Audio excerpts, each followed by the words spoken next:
Pois hoxe estamos en Córgomo, o Día das Letras Galegas, celebrando a figura do noso autor valdiorrés, Florencio Delgado Gurriarán. Un autor tremendamente importante non só para a poesía galega, senón para a poesía galega feita pola xente máis nova. Florencio Delgado Gurriarán, malia ter nacido no ano 1903, a comezos do século XX, é un autor que está de completa relevancia para as autores máis novas.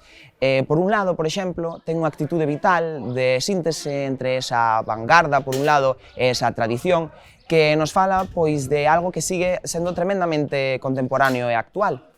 Por outro lado, tamén, os temas que tocan siguen a ser temas de rabiosa actualidade. Por exemplo, cando denuncia a situación do galego, cun análise sociolingüístico moi adiantado ao seu tempo, case visionario, e, por outro lado, coas súas denuncias das injustizas ou da asistencia dos caciques e dos déficits democráticos. Por outro lado, estamos ante un autor que representa o exilio mexicano, o compromiso.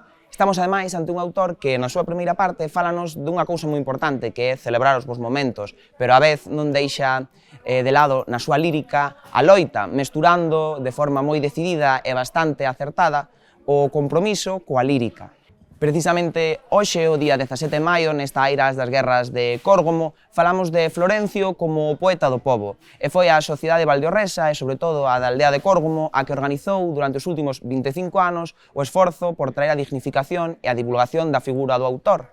Precisamente é a labor das poetas máis novas, como a min, que fai 25 anos nen sequera estaba por aquí, a de continuar este esforzo e expandilo outros 25 anos, divulgando a súa figura, levando aos novos marcos e a novos lugares, e, en xeral, espallando a cultura galega nesa fronteira elástica de Galicia, como ben dicía Florencio.